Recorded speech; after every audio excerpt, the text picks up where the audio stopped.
Okay guys, so just a quick video on speed bumps and speed cushions and how I drive over them. We're going onto a route here that's got plenty of each. And so if you haven't heard of a speed cushion before, it's what we got just in front of us. They are not all the way across the road. They look like a cushion on the road, and I've just gone over the first one. So generally what I try and do, first thing is obviously to keep the speed slow, and usually that means second gear. I don't encourage my pupils to do these in third gear, and ideally I try and get one wheel either side of the slope. Now on this car that's no problem, on most other cars it's no problem, but if you were driving a car with lower suspension you wouldn't be able to do it that way. So I'm getting one wheel either side. It makes it go over reasonably smooth. My speed as I went over that last one was 10 miles an hour. I'm good to go at the mini roundabout because that car's far enough away. Here comes another speed cushion. I'm doing 15 going into this one. Slight lift off the gas, one wheel either side, and that was done at 15 miles an hour. That was reasonably smooth.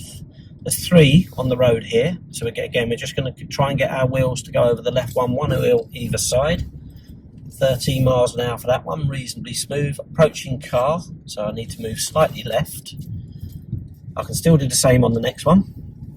One wheel either side, nice and smooth, 14 miles an hour. So we've gone from 10 to 14 and 15 miles an hour.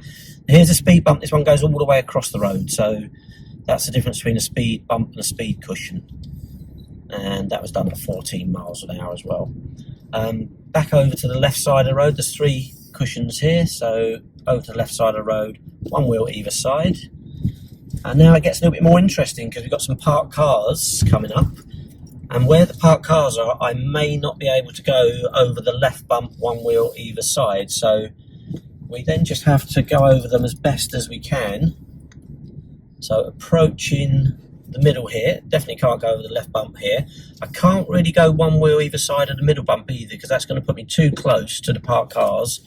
So I've just reduced my speed there to 8 miles an hour as I went over those. Going to take the middle bump here. This one I can do one wheel either side, and the same on the next one. I can go one wheel either side of these. So speed 15 miles an hour. The distance I'm allowed to the parked cars, just as we happen to be passing them, is about a meter's clearance, which gives enough room for a car door to open. I couldn't go one wheel either side there. You might notice from the filming that that one was quite a bit bumpier because I couldn't get one wheel either side. So last one coming up, and we can definitely do one wheel either side on this one. Should be nice and smooth, 15 miles an hour. There we are. That's how to go over speed cushions safely and hopefully smoothly. So thanks for watching. Please give us a like and share if you enjoyed the videos, and subscribe for more. If you've any questions, please let us know in the comments, and we'll see you on the next video.